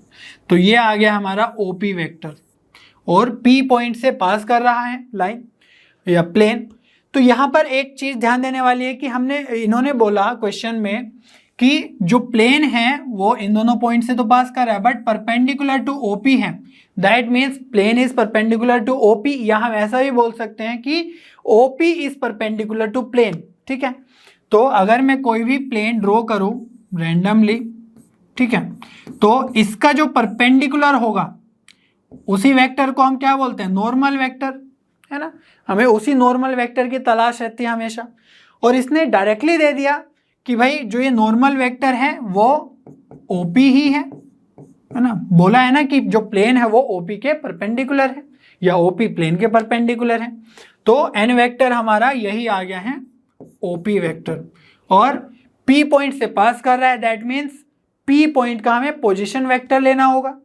ठीक है, तो इस पॉइंट से पास कर रहा है, तो जिसको हम A वेक्टर बोलते हैं, है ना, A vector means position vector of this point, तो वही क्या आ गया हमारा, ये OP वेक्टर। हमने देखा ना OP, तो OP वेक्टर ही पोजीशन वेक्टर है उस पॉइंट का। ठीक है, तो यहां पे अगर हम बात करें R - A vector dot N vector की, तो ये दोनों सेम ही आ रहे हैं। ठीक है, तो पुट कर देते हैं R - I cap plus 2j - 3k cap dot N vector क्या है, वही OP वेक्टर, तो I plus 2j - 3k equals to 0। कोई भी डाउट नहीं रखना, आई थिंक ये तो बिल्कुल क्लियरली आ गया है समझ में कि OP वेक्टर के परपेंडिकुलर है प्लेन, और जो ये किस पॉइंट से पास कर रहा है उसका भी हमें पोजीशन वेक्टर लिखना होता है। तो इस पॉइंट का जो पोजीशन वेक्टर होगा वो ओरिजिन के रेस्पेक्ट में होगा, और वही हमने फाइंड आउट किया OP वेक्टर OP। ठीक है, तो उसी को हम A वेक्टर बोल दे रहे हैं। तो यहां से अगर हम सोल्व करें इसको, तो R वेक्टर को क्या लिखेंगे हम, XI YJ ZK। चलिए लिख लेते हैं XI YJ ZK, है ना, -I प्लस 2j - 3k, तो यहां से डॉट लेंगे हम I प्लस 2j -3k के साथ, ठीक है। तो यहां पर देखो xi और -i, ठीक है। तो i कंपोनेंट के जो कोफिशिएंट्स हैं उसको लिख लेते हैं, तो x -1 i कैप लिख सकते हैं। सिमिलरली j के लिए y और ये -2 होगा तो y -2 j कैप लिख सकते हैं। z और ये -3k है, बाहर भी माइनस है तो +3k, that means z +3k cap, है ना। और इसका डॉट लेंगे हम i +2j -3k के साथ। चलिए अब हमें पता है i के कोफिशिएंट के साथ होगा, तो यहाँ पर 1 है, दैट मीन्स ये आ जाएगा x -1 सिंपल। यहाँ पर 2 है तो 2 की मल्टीप्लाई करेंगे, तो मैं डायरेक्टली कर रहा हूँ, ठीक है। इसके साथ करेंगे तो 2y -4 आ जाएगा। आप एक स्टेप और लिख सकते हैं, तो यहाँ पर -3 से मल्टीप्लाई करनी होगी हमें z +3 के साथ, तो -3 से मल्टीप्लाई करेंगे तो -3z और ये आ जाएगा -9 = 0। तो ये है x +2y -3z और कांस्टेंट कौन से हो गए, -1 -4, तो ये हो गया -5 और ये है -9, तो ओवरऑल हो गया है -14, ठीक है। तो -14 उधर जाके हो जाएगा +14। तो ये आपकी आ गई है प्लेन की इक्वेशन जो परपेंडिकुलर टू OP है और passing through this point P, ठीक है। चलिए बच्चों क्वेश्चन नंबर 17 सॉल्व कर लेते हैं। Find the equation of the plane which contains the line of intersection of the planes r vector dot I cap plus 2j plus 3k minus 4 and second plane is r vector dot 2i plus j minus k plus 5 equals to 0 which is perpendicular to the plane r vector dot 5i plus 3j minus 6k plus 8 equals to 0। तो यहां पर हमें उस plane की equation बतानी है जो इन दोनों प्लेन्स के लाइन ऑफ इंटरसेक्शन से पास कर रहा है एंड इस प्लेन के परपेंडिकुलर है, ठीक है। तो हम क्या करेंगे, लाइन ऑफ इंटरसेक्शन से पास कर रहा है, दैट मीन्स π1 + लैम्डा π2 लिख लेंगे, ठीक है। तो इन दोनों प्लेन से हमारी एक जनरल प्लेन आ जाएगा और उस लैम्डा को फाइंड आउट करने के लिए हम कंडीशन लगाएंगे कि जो इस प्लेन का नॉर्मल वेक्टर है ना, उसके डायरेक्शन रेशोज और जो यहां से वेक्टर आएगा जनरल वेक्टर उसके डायरेक्शन रेशोज में हम परपेंडिकुलर की कंडीशन लगा देंगे, क्योंकि बोला गया है कि, है ना, ये दोनों प्लेन्स परपेंडिकुलर होंगे। तो अगर प्लेन्स परपेंडिकुलर है दैट मीन्स उनके नॉर्मल के जो वेक्टर्स है उसके डायरेक्शन रेशोज भी परपेंडिकुलर की कंडीशन सेटिस्फाई करेंगे, ठीक है। तो चलिए करते हैं। सबसे पहले हम इसकी कार्टेशियन फॉर्म फाइंड आउट कर लेते हैं। तो जो फर्स्ट प्लेन है उसको मैं लिख सकता हूं xi cap plus yj cap plus zk cap dot i + 2j + 3k cap -4 = 0। तो यहां से डॉट प्रोडक्ट लेंगे तो जो i j k के कोफिशिएंट्स हैं उनकी मल्टीप्लाई हो जाएगी सिंपली। तो यहाँ पे 1 है तो x आ जाएगा, यहाँ पे +2 है तो +2y और यहाँ पर +3 है तो +3z -4 = 0। तो ये हमारा फर्स्ट प्लेन आ गया है। सेकंड प्लेन की अगर बात करें तो यहाँ पर भी हम xi cap yj cap plus zk cap dot 2i cap plus j cap minus k cap plus 5 = 0 ये लिख सकते हैं। तो यहां पर भी डॉट प्रोडक्ट ले लेते हैं, ये 2 तो 2x, 1 है j का कोफिशिएंट तो y और k का कोफिशिएंट है -1 तो इसकी मल्टीप्लाई होगी -z हो जाएगा प्लस 5 = 0, ठीक है। तो ये इक्वेशन हो गई, लेट अस से π1 = 0, ये इक्वेशन हो गई लेट अस से π2 = 0, है ना। कोई से को भी π1 और π2 हम डिनोट कर सकते हैं, कोई फर्क नहीं पड़ेगा अल्टीमेट आंसर में, ठीक है। तो चलिए π1 प्लस लैम्डा π2 लिखते हैं। ये क्या है, वो प्लेन जो इन दोनों प्लेन्स के लाइन ऑफ इंटरसेक्शन से गुजर रहा है, पास कर रहा है, ठीक है। तो चलिए π1 क्या है हमारा, x + 2y + 3z - 4 plus lambda pi two कितना है 2x plus y minus z plus 5 equals to 0।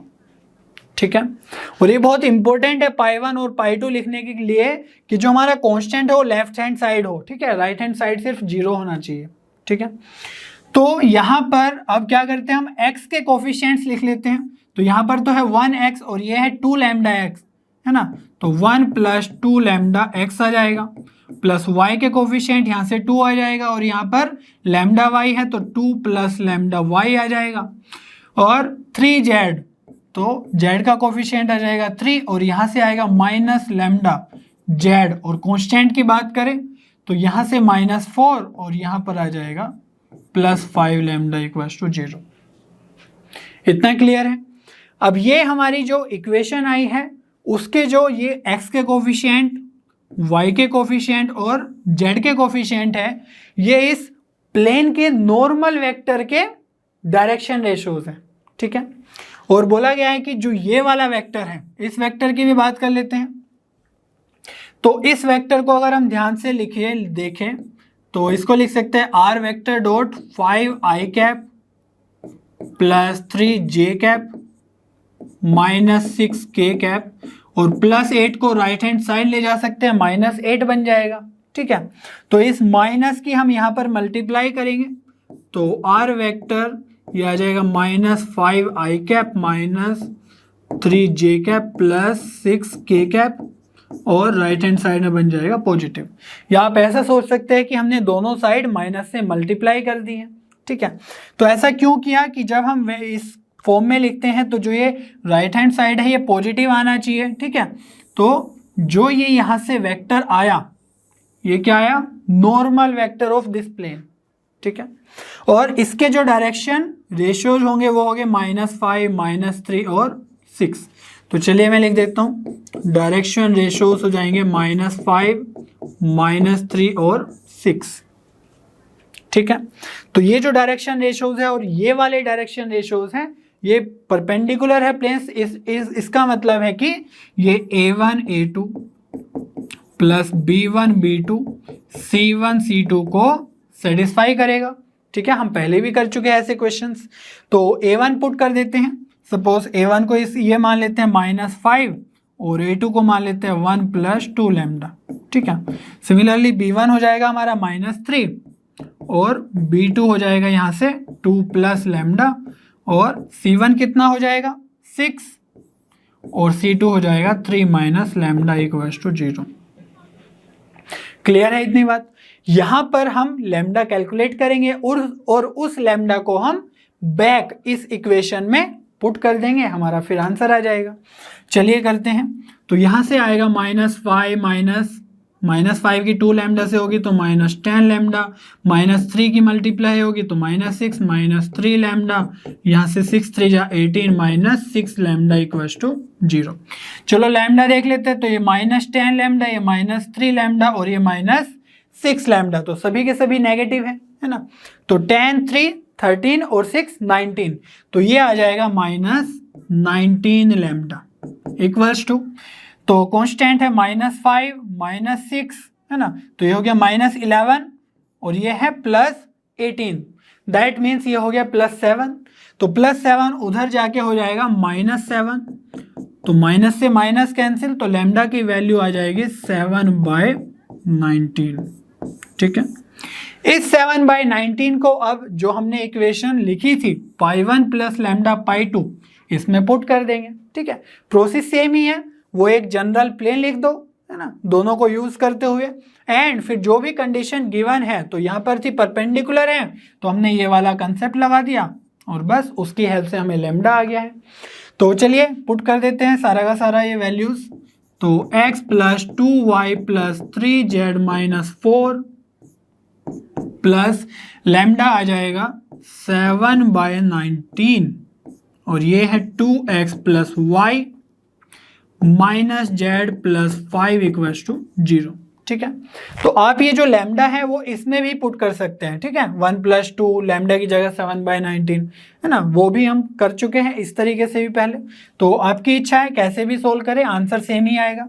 तो यहाँ पर देखो, यहाँ पर 7/19 है और यहाँ पर तो 1 है कोफिशिएंट, है ना, इस टर्म का। तो यहाँ पर अगर हम पूरी इक्वेशन में लेफ्ट हैंड साइड और राइट हैंड साइड 19 से मल्टीप्लाई कर दे तो ये वाला जो 19 है वो कैंसिल हो जाएगा, है ना, कैलकुलेशन इजी हो जाएगी थोड़ी।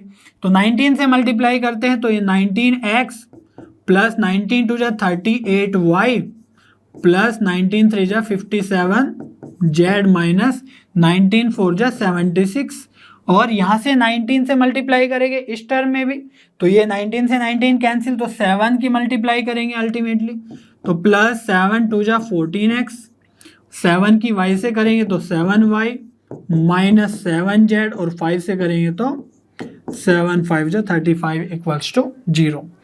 चलिए अब करते हैं 19x और ये है 14x, तो कितना होगा 19 10 29 और 4 33x। y देख लेते हैं 38y और यहाँ पर है 7y, तो ये हो जाएगा 45y, ठीक है। सिमिलरली z देख लेते हैं, z यहाँ पर 57z है और यहाँ पर 7z है ना, तो माइनस करेंगे तो ये आ जाएगा आपका 50z।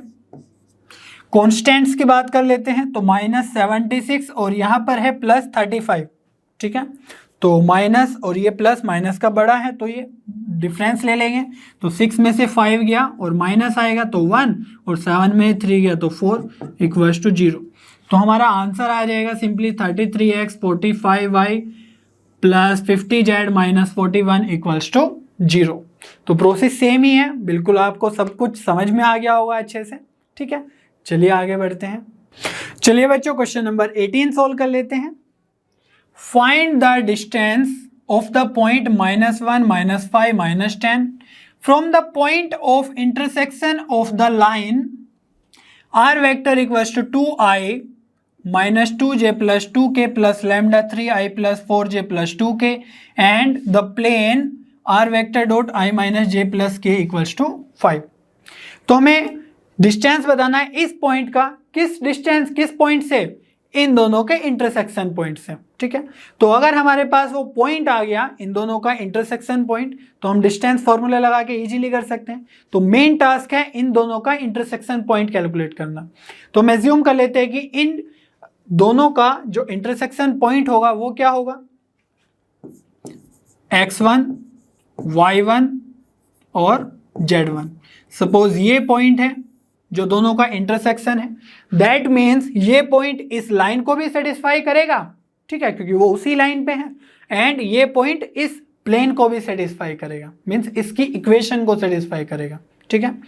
तो चलिए इस लाइन को थोड़ा सा सिंप्लीफाई करते हैं, कार्टेशियन फॉर्म में लिखते हैं। तो आर वेक्टर आ जाएगा आपका xi प्लस yj, है ना, प्लस zk इक्वल्स टू, तो यहाँ से ये है 2i और यहाँ पर है 3 लैम्डा i, है ना, और अगर मैं i के कोफिशिएंट्स ले लूँ तो क्या आएगा 2 + 3 लैम्डा i कैप, ठीक है। सिमिलरली j का आएगा, यहाँ पर है -j कैप तो -1 और यहाँ पर है 4 लैम्डा j कैप तो +4 लैम्डा आ जाएगा विद j कैप, ठीक है। सिमिलरली k कैप की अगर हम बात करें तो यहाँ पर आएगा 2 और यहाँ पर आएगा 2 लैम्डा, तो 2 + 2 लैम्डा k कैप। तो इनको अब हम इजीली कंपेयर कर सकते हैं, है कि नहीं। और अगर मैं बताऊं कि ये x1 y1 z1 इस, है ना, इस लाइन पे है, दैट मीन्स इसको सेटिस्फाई कर रहा है, तो यहाँ पर मैं लिख सकता हूं कि जो x1 है ना, x की जगह x1 लिख सकते हैं क्योंकि वो उस लाइन पे है, तो x1 आ जाएगा 2 + 3 लैम्डा, है कि नहीं। सिमिलरली y1 भी इसी पे है तो y1 यहाँ से आ जाएगा -1 + 4 लैम्डा और z1 क्या आ जाएगा 2 + 2 लैम्डा। तो ये हमारे आ गए x1 y1 z1, ठीक है, इन टर्म्स ऑफ लैम्डा। अब इस लैम्डा को कैलकुलेट करने के लिए हम इस प्लेन का यूज करेंगे। हमें पता है कि जो x1 y1 z1 है वो इस प्लेन पे भी है, इसको भी सेटिस्फाई करेगा, ठीक है। तो चलिए करते हैं। तो आर वेक्टर की जगह हम क्या लिख सकते हैं, एक्स आई कैप प्लस वाई जे कैप प्लस जेड के कैप, है ना, dot I cap minus J cap plus के कैप तो है ही इक्वल्स टू 5। तो इनका डॉट प्रोडक्ट ले लेते हैं, तो क्या आएगा, आई का कोफिशिएंट यहाँ पर 1 तो x, यहाँ पर -1 तो -y, यहाँ पर भी 1 तो प्लस जेड इक्वल्स टू 5। तो ये तो प्लेन की इक्वेशन आ गई है ना। अब ये पॉइंट इसको सेटिस्फाई कर रहा है, दैट मीन्स हम लिख सकते हैं x1 minus y1 plus z1 equals to 5। Clear है इतनी बात। अब x1 की वैल्यू, y1 की वैल्यू, z1 की वैल्यू यहां से पुट कर देंगे तो लैम्डा हमारा कैलकुलेट हो जाएगा। ठीक है, चलिए करते हैं।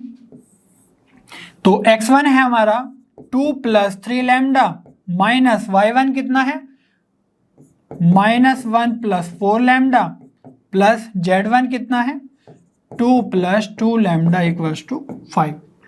तो यहां से 2 प्लस 3 लैम्डा माइनस की मल्टीप्लाई करेंगे तो +1 minus 4 lambda plus 2 lambda equals to 5। Clear है इतना कैलकुलेशन। अब देखते हैं कि जो लैम्डा है वो है 3 लैम्डा माइनस 4 लैम्डा और 2 लैम्डा। तो 3 माइनस 4 -1 लैम्डा और प्लस 2 लैम्डा है तो ओवरऑल प्लस लैम्डा यहां से बचेगा।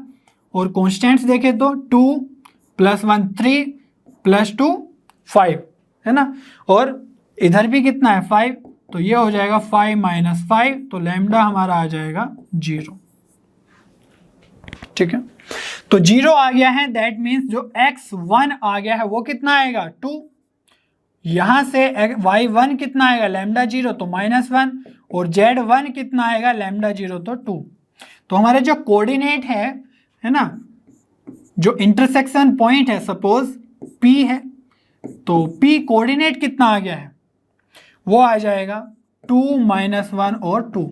ठीक है, और इसका किस पॉइंट से डिस्टेंस फाइंड आउट करना है, -1 -5 और -10 से। तो अब हम लगाएंगे डिस्टेंस फॉर्मूला।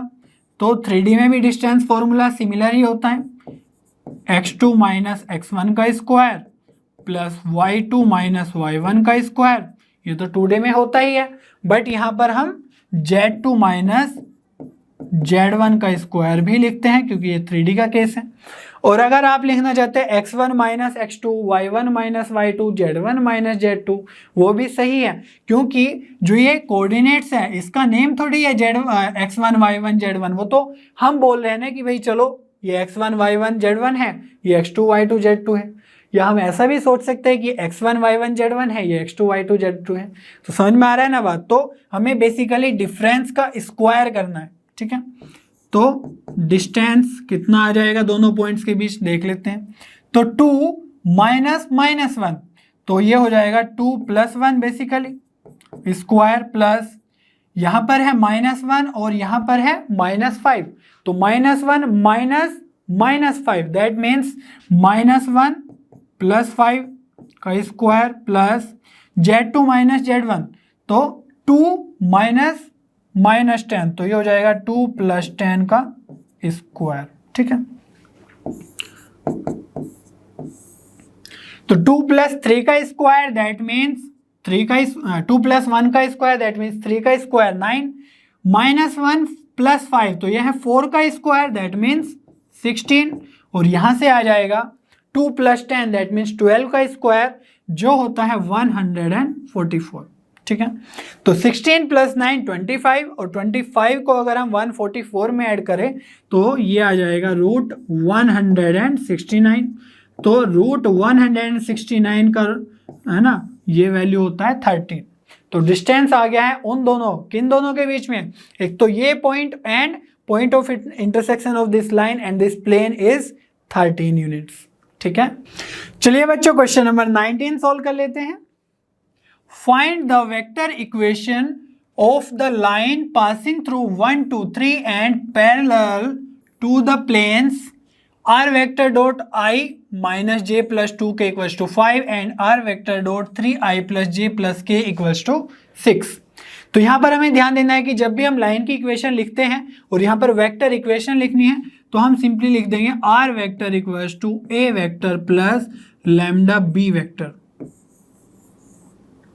तो यहां पर ए वेक्टर क्या है, जिस पॉइंट से वो लाइन पास कर रही है उसका पोजीशन वेक्टर, ठीक है, तो इस पॉइंट से हम पोजीशन वेक्टर इजीली लिख लेंगे। और बी वेक्टर है जिस डायरेक्शन में उस लाइन को ड्रॉ करना है, ठीक है, उसका पैरेलल वेक्टर, ठीक है। तो यहां पर देखो उसने बोला है कि पैरेलल टू द प्लेन्स, तो इन दोनों के पैरेलल है ये वाली लाइन, है ना, और ये जो प्लेन्स है इनके जो ये नॉर्मल वेक्टर है ना, तो इन दोनों नॉर्मल वेक्टर का अगर हम क्रॉस प्रोडक्ट ले ले तो वो क्या आ जाएगा, इन दोनों वेक्टर्स के, इन दोनों प्लेन्स के पैरेलल वेक्टर आ जाएगा, ठीक है, क्योंकि ये दोनों क्या है, नॉर्मल टू दिस प्लेन। तो हम इनका क्रॉस प्रोडक्ट ले लेते हैं बी वेक्टर, तो आई जे के और इनके जो नॉर्मल वेक्टर हैं उनका डायरेक्शन रेशियोज लिख लेंगे। तो यहां से आएगा 1 -1 और 2, और यहां से आएगा 3 1 और 1। तो इन दोनों वेक्टर्स के नॉर्मल वेक्टर्स का डायरेक्शन रेशियोज का क्रॉस लेने पे हमें पैरेलल वेक्टर मिल जाएगा इन दोनों प्लेन्स के, और वही हमारा रिक्वायर्ड वेक्टर होगा उस लाइन के पैरेलल वेक्टर लिखने के, ठीक है। तो चलिए आई कैप आ गया है, -1 × 1 -1 और 1 × 2 -2, ठीक है, माइनस जे, तो ये आ जाएगा, ये कैंसिल, तो 1 × 1 -3 × 2 6। सिमिलरली प्लस के कैप, तो यहां से आ जाएगा ये और ये कैंसिल, तो 1 × 1 तो 1 और -1 × 3 तो -3, और माइनस ऑलरेडी है तो ये आ जाएगा +3, ठीक है, समझ में आया इतना। तो यहां से हम लिख सकते हैं -3i -5 तो +5j +4k। तो ये हमारा आ गया है बी वेक्टर, और पोजीशन वेक्टर मीन्स ए वेक्टर लिखना है तो वो बहुत ही सिंपल है, हम बहुत बार पहले लिख चुके हैं। सपोज ये पॉइंट है ए और इसका पोजीशन लिखना है तो किसके रेस्पेक्ट में करते हैं, 0 0 0 मीन्स ओरिजिन के रेस्पेक्ट में। तो ए वेक्टर को, स्मॉल ए वेक्टर को हम क्या लिखते हैं, है ना, जो भी पॉइंट है, सपोज जैसे ए माना है तो ओ ए वेक्टर, तो ये क्या आएगा 1 - 0i तो आई कैप, ठीक है। सिमिलरली 2 - 0 तो 2j कैप और 3k कैप, ठीक है, इसमें कोई डाउट नहीं होना चाहिए। ऑलराइट, तो अब हम r vector equals to line की इक्वेशन लिख सकते हैं which is i a vector, तो i + 2j + 3k cap plus lambda b vector, तो बी वेक्टर है -3i + 5j + 4k। तो यहां से आपकी ये लाइन आ गई है। सिंपल है कितना, बस हमें ये चेक करना था कि कैसे हम यहाँ पर पैरेलल वेक्टर फाइंड आउट करें, ठीक है, और उसके बाद तो पोजीशन वेक्टर लिखना आसान था और ये लाइन आपकी ऑटोमेटिकली आ गई, ठीक है। चलिए बच्चों क्वेश्चन नंबर 20 सॉल्व कर लेते हैं। Find the vector equation of the line passing through the point 1 2 -4 and perpendicular to the 2 lines. तो यहां पर हमारे पास 2 लाइन्स हैं इन कार्टेशियन फॉर्म, ठीक है, तो हमें लाइन की इक्वेशन लिखनी है और इस पॉइंट से पास कर रहा है, दैट मीन्स हम लिख सकते हैं r vector equals to a vector plus lambda b vector. तो ए वेक्टर तो हम इजीली लिख लेंगे, इसका पोजीशन वेक्टर लिखना है सिर्फ। और अगर हम बी की बात करें, दैट मीन्स इस लाइन को जिसके पैरेलल हमें ड्रॉ करना है वो वेक्टर, तो उसके लिए कंडीशन गिवन है कि ये लाइन जो है परपेंडिकुलर है इन दोनों लाइंस के। तो इन दोनों लाइंस के जो डायरेक्शन रेशियोज हैं, अगर हम उनका क्रॉस प्रोडक्ट ले ले तो क्या होगा, मान लो ऐसे कोई 2 लाइंस है तो उसका एक परपेंडिकुलर मिल जाएगा, हमें क्रॉस प्रोडक्ट से दोनों का परपेंडिकुलर वेक्टर मिलेगा, है ना। और हमें बोलेगा कि वो जो लाइन है वो इन दोनों के परपेंडिकुलर है, तो वो भी परपेंडिकुलर और इनका भी मिला परपेंडिकुलर, तो ये दोनों वेक्टर्स पैरेलल आ जाएंगे, ठीक है। दैट मीन्स कहने का मतलब ये है कि इनके डायरेक्शन रेशियोज का अगर हम क्रॉस प्रोडक्ट ले तो वही हमारा बी वेक्टर आ जाएगा, ठीक है। तो आई वेक्टर, आई कैप, जे कैप और के कैप। और यहां पर अगर आप ध्यान से देखो तो जो डिनोमिनेटर में लिखा हुआ है उसको हम डायरेक्शन रेशियोज बोलते हैं, बट एक कंडीशन पे कि जो न्यूमरेटर है उसमें हमारा जो एक्स वाई जेड का कोफिशिएंट है वो 1 होना चाहिए, अगर नहीं है तो उसको बनाना होगा 1, ठीक है। तो ऐसे ट्रांसफॉर्मेशन पे भी क्वेश्चन हम कर चुके हैं। तो यहाँ पर देख रहे हो कि एक्स वाई जेड के सभी के कोफिशिएंट 1 ही है, तो इसीलिए जो डिनोमिनेटर में है वही हमारे डायरेक्शन रेशियोज हो जाएंगे। ठीक है, 7 यहाँ से आएगा 3, 8 और -5। ठीक है, तो बी वेक्टर हमारा क्या आएगा, चलिए देख लेते हैं, थोड़ा एक्सपेंड करते हैं। तो फर्स्ट रो के अबाउट अगर एक्सपेंड करें तो आई कैप, तो इसके मल्टीप्लाई में क्या आएगा, ये और ये कैंसिल, तो -16 इंटू -5 तो ये हो जाएगा +80, है ना, और -8 इंटू 7 तो ये हो जाएगा 56, माइनस जे कैप, तो ये और ये कैंसिल, तो 3 - 5, है ना, तो ये हो जाएगा -15 और 7 इंटू 3 तो -21। सिमिलरली के कैप का कोफिशिएंट क्या होगा, तो ये और ये गया, तो 3 इंटू 8 तो ये हो जाएगा 24 और माइनस है बीच में, और 3 इंटू -16 तो ये हो गया -48 और बीच में हमारा माइनस है ऑलरेडी, तो ये आ जाएगा +48। ऑलराइट, तो बी वेक्टर कितना आ जाएगा देख लेते हैं, 80 - 56 तो 56 और 4 60, तो ये आ गया 24 आई कैप। यहाँ पर देखो दोनों माइनस माइनस में तो ऐड होंगे, तो 516 और 213 तो 36, और माइनस का 36 और माइनस जे बाहर है तो प्लस का 36 जे। ठीक है, और यहाँ पर 24 और 48। ठीक है, तो इसको एक बार और चेक कर लेते हैं, तो के को कैलकुलेट किया तो ये और ये कैंसिल, तो 3 8 जा 24 और -3 इंटू -16 तो 48। ठीक है, तो इनको ऐड करेंगे तो कितना आ जाएगा देख लेते हैं, 8 4 12 और 4 2 6 7 तो 72 के कैप आ गया हमारा, ये आ गया हमारा बी वेक्टर। तो चलिए यहाँ पर ए वेक्टर भी फाइंड आउट कर लेते हैं। तो पोजीशन वेक्टर कैसे होगा, मान लो ये ए वेक्टर है और ओरिजिन तो हमारा है 0,0, तो ए की position with respect to O वही हमारा पोजीशन वेक्टर हो जाएगा ए का। तो यहाँ से आ जाएगा 1 - 0i that means I cap, +2 - 0 that means 2 J cap -4 के कैप। तो पोजीशन वेक्टर भी आ गया है। तो चलिए लाइन की इक्वेशन लिख लेते हैं तुरंत। तो यहाँ से आ जाएगी आई वेक्टर +2 जे वेक्टर -4 के वेक्टर। ठीक है, प्लस क्या लिखते हैं लैम्डा, और बी वेक्टर वो तो हमारा यहाँ पर है, तो कितना है 24i + 36j + 72k।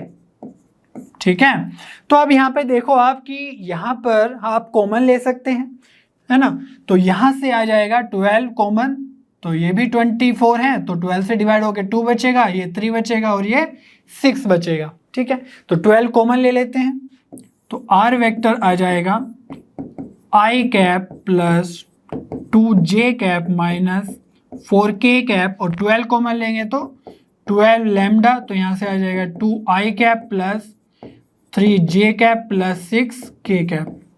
ठीक है, तो अब देखो जो ये 12 लैम्डा है इसको एक नया पैरामीटर एज्यूम कर सकते हैं हम, क्या म्यू मान लेते हैं इसको। तो आर वेक्टर यहाँ से आ जाएगा i cap +2j cap -4k cap plus mu 2i +3j +6k, है ना, ये आ गई हमारी लाइन की इक्वेशन जो इस पॉइंट से पास कर रही है और इन दोनों लाइंस के परपेंडिकुलर है। अब देखो अगर हम इस आंसर की बात करें तो ये बिल्कुल ठीक है। ठीक है, आपका ये वाला आंसर भी बिल्कुल ठीक है, अगर आप इतना भी छोड़ देंगे फुल मार्क्स मिलेंगे, और इतना भी बिल्कुल ठीक है। ठीक है, बट ये थोड़ा ज़्यादा बेटर दे रहा है, और यहाँ पर हम म्यू एज्यूम कर लेते तो यहाँ पर शायद लैम्डा एज्यूम कर लेते हैं। ठीक है, और गामा भी एज्यूम कर सकते हैं, बट गामा तो डायरेक्शन एंगल्स के लिए होता है, बट यहाँ पर आप थोड़ा सा ट्रांसफॉर्मेशन खुद से कर सकते हैं, बिल्कुल सही आंसर है सारे के सारे। ठीक है, चलिए बच्चों क्वेश्चन नंबर 21 सोल्व कर लेते हैं। Prove that if a plane has the intercepts A, B, C and is at a distance of p units from the origin, then 1 by a square plus 1 by b square plus 1 by c square equals to 1 by p square। ठीक है, तो यहाँ पर हमें basically distance formula लगाना है origin से distance of the plane, और प्लेन की इंफॉर्मेशन क्या गिवन है कि जो उसके इंटरसेप्ट है, एक्स इंटरसेप्ट ए है, वाई इंटरसेप्ट बी और जेड इंटरसेप्ट सी है। तो जब हमारे पास इंटरसेप्ट हो तो उसकी हम प्लेन की इक्वेशन इजीली लिख सकते हैं। क्या होती है इंटरसेप्ट फॉर्म? एक्चुअली जो ये ए बी सी दिया हुआ है इसी के टर्म्स में होती है, तो मैं लिख देता हूँ इंटरसेप्ट फॉर्म होती है x by a plus y by b plus z by c equals to 1। ठीक है, तो ये हमारी उस प्लेन की इक्वेशन है जिसके एक्स एक्सिस पे ए इंटरसेप्ट है, वाई एक्सिस पे बी और जेड एक्सिस पे सी। तो इस प्लेन की इक्वेशन को हम 1 को भी इधर लिख लेते हैं, तो क्या हो जाएगा x by a plus y by b plus z by c minus 1 equals to 0। तो इस प्लेन का हमें डिस्टेंस पता है ओरिजिन से p यूनिट्स। ठीक है, तो डिस्टेंस फ्रॉम ओरिजिन है ना d000 इज p यूनिट्स। ठीक है, और डिस्टेंस फॉर्मूला क्या होता है कि इस 000 जिस पॉइंट से भी हमें फाइंड आउट करना है उसको इस प्लेन में रखो। तो ये x की जगह, y की जगह, z की जगह 0 रखेंगे तो ये तो सब 0 ही हो जाएगा, बचेगा -1 और यहाँ पर ले लेंगे मोड। ठीक है, और रूट के अंदर क्या आएगा, x का कोफिशिएंट का स्क्वायर प्लस y के कोफिशिएंट का स्क्वायर प्लस z के कोफिशिएंट का स्क्वायर, जिसको हम capital A, capital B, capital C भी बोलते हैं। तो कैपिटल A यहाँ पर क्या हो जाएगा, मीन्स x का कोफिशिएंट 1/a। ठीक है, तो 1/a का स्क्वायर है ना प्लस 1/b का स्क्वायर, तो होल स्क्वायर भी लगा सकते हैं बट 1 का स्क्वायर तो 1 ही होगा, दैट में इसीलिए मैं लिख रहा हूँ 1/b का स्क्वायर प्लस 1/c का स्क्वायर। समझ में आ गई बात? अब देखो इतना हमें पता है और यहां से हमें ये प्रूफ करना है, और जो भी हमें इंफॉर्मेशन गिवन थी वो हमने इन दो कंडीशंस में एग्जॉस्ट कर ली है अपनी, तो यहीं से इसका आंसर आना चाहिए। अब देखो अगर जो ये डिनोमिनेटर है इसको मैं लेफ्ट हैंड साइड ले जाऊं और p को इधर राइट हैंड साइड डिनोमिनेटर में ले आऊं, है ना, तो कुछ आएगा, देखते हैं क्या आता है। तो ये आ जाएगा आपका √1/a square plus 1/b square, है ना, प्लस 1/c स्क्वायर, और यहाँ पर मोड लगा हुआ है, दैट मीन्स जो -1 है उसको हम 1 कंसिडर कर सकते हैं, और p इधर आएगा राइट हैंड साइड में, तो ये बन जाएगा 1/p। ठीक है, तो अब कुछ दिख रहा है आपको? मुझे तो दिख रहा है कि अगर हम दोनों साइड स्क्वायर कर दे या इस रूट को उधर ले जाएंगे तो यहाँ पे पावर 1/2 है पूरे की, तो उधर होगी, है ना, 1/1/2, दैट मीन्स 2। तो चलिए कर देते हैं, दोनों का स्क्वायर कर देते हैं, तो ये आ जाएगा 1/a square plus 1/b square plus 1/c square upon 1/p square. यही तो हमें शो करना था। ठीक है, और यहाँ पर स्टेप क्या है, squaring both sides.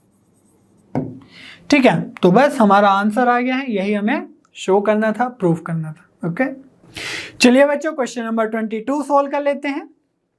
Distance between the two planes 2x plus 3y plus 4z equals to 4 and 4x plus 6y plus 8z equals to 12 is, तो यहाँ पर हमारे पास 4 ऑप्शंस है ना, ए बी सी डी। तो हमें बताना है कि इन दोनों प्लेन्स के बीच का डिस्टेंस कितना है। ठीक है, तो अगर आप ध्यान से देखें तो यहाँ पर आप देख सकते हैं ये 2x है, ये 4x है, ये 3x है और ये 6x है, ये 4z है और ये 8z है। तो अगर हम इनके कोफिशिएंट को कंपेयर करें तो 2/4, 3/6, 4/8 आएगा 1/2। ठीक है, तो जो इनके कोफिशिएंट है वो प्रोपोर्शनल है, दैट मीन्स इनके जो डायरेक्शन, नॉर्मल के डायरेक्शन रेशियोज है वो प्रोपोर्शनल है, तो हम बोल सकते हैं कि ये जो दोनों प्लेन है वो पैरेलल है। ठीक है, और जब पैरेलल प्लेन के डिस्टेंस के बीच की बात करते हैं तो उसका एक फॉर्मूला होता है, बट उससे पहले मैं इसको थोड़ा ट्रांसफॉर्म करूंगा इन दोनों प्लेन्स को। तो 2x plus 3y plus 4z equals to -4 equals to 0। ठीक है, तो जो कांस्टेंट है उसको भी लेफ्ट हैंड साइड ले जाओ, और यहाँ पर मैं क्या करूंगा, देखो यहाँ पर 2x है और यहाँ पर 4x है, तो मैं इसको भी 2 से डिवाइड कर देता हूँ ताकि जो हमारे x, y, z के कोफिशिएंट है वो सेम आ जाए, बस कांस्टेंट डिफरेंस रहे। तो ये आ जाएगा 2 से डिवाइड करने पे 2x plus 3y plus 4z है ना, और 12 को भी अगर हम 2 से डिवाइड करेंगे तो 6 बचेगा, और उस 6 को मैं लेफ्ट हैंड साइड ले जाऊंगा तो ये आ जाएगा -6 = 0। तो अब हमें बेसिकली इन 2 पैरेलल प्लेन्स के बीच का डिस्टेंस फाइंड आउट करना है। तो हम 2D में भी लाइंस के बीच का डिस्टेंस फाइंड आउट करते थे, है ना। तो कैसे करते थे? डिस्टेंस होता है जो ये कांस्टेंट है ना, तो उसमें हम कांस्टेंट को C1 C2 से रिप्रेजेंट करते थे। तो यहाँ पर हम D1 और D2 से रिप्रेजेंट करेंगे, तो D1 - D2 है ना, और ये मोड लगा देंगे और रूट के अंदर क्या आएगा। अब देखो हमने इसे 2 से इसलिए डिवाइड किया कि इनके जो कोफिशिएंट्स है वो दोनों सेम हो जाए, है ना। तो यहाँ पर देखो कोफिशिएंट दोनों के सेम ही है, A B C, तो इनका सिर्फ स्क्वायर करना है। तो 2 का स्क्वायर 4 है ना, और 3 का स्क्वायर 9 और 4 का स्क्वायर 16, ठीक है। तो यहां पर जो D1 और D2 है, तो D1 क्या होगा -4 और D2 क्या हो जाएगा -6, तो उनको भी पुट कर देते हैं।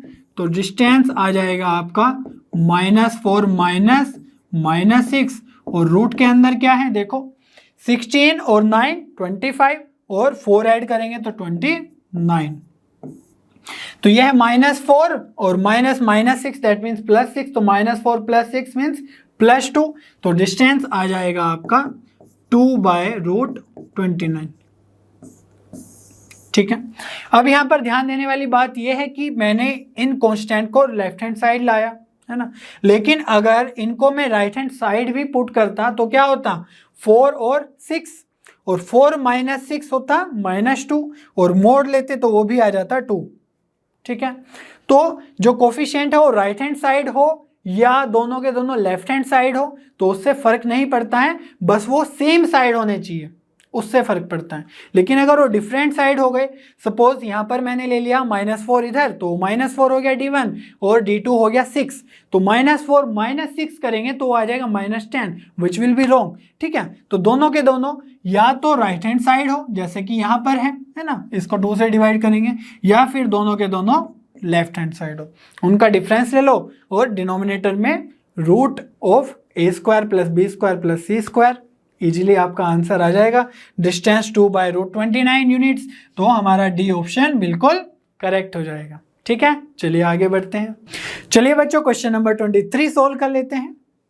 The planes 2x - y + 4z = 5 and 5x - 2.5y + 10z = 6 are. तो यहाँ पर हमारे पास 4 ऑप्शन है, perpendicular, parallel, intersect at y axis, d passes through 0 0 5/4।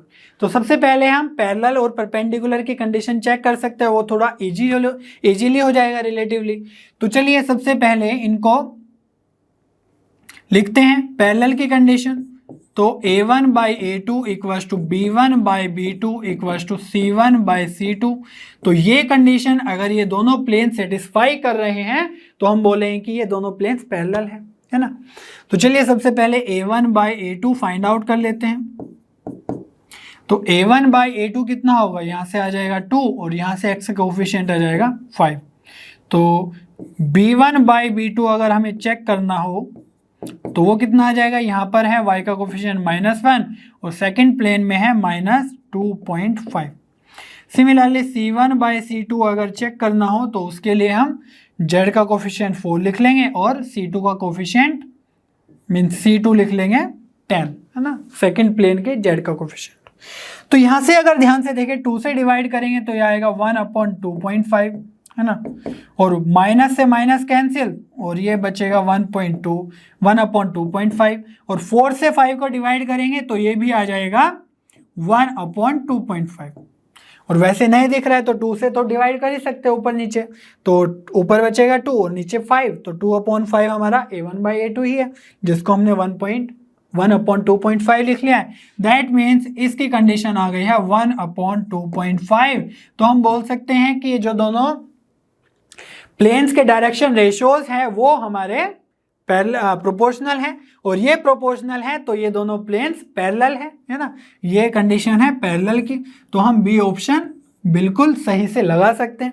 और परपेंडिकुलर की कंडीशन क्या होती है अगर याद नहीं है तो मैं एक बार जाते जाते रिवाइज करा देता हूँ, बता देता हूँ। तो A1/A2 + B1 B2 plus C1 C2 हमारी कंडीशन है दोनों प्लेन्स के परपेंडिकुलर होने की। ठीक है बच्चों, इसी के साथ हमारी मिसलेनियस एक्सरसाइज कंप्लीट हो चुकी है और 3 डायमेंशनल ज्योमेट्री का चैप्टर भी कंप्लीट हो चुका है। मुझे उम्मीद है आपको सभी क्वेश्चंस और उसमें यूज हुए सभी कंसेप्ट्स बहुत अच्छे से समझ में आए होंगे। मुझे तो बहुत मजा आ गया। तो ऐसे ही पढ़ते रहिए और लर्नो हब पे बने रहिए, क्योंकि लर्नो हब पे सभी कंटेंट फ्री है पर बेस्ट है।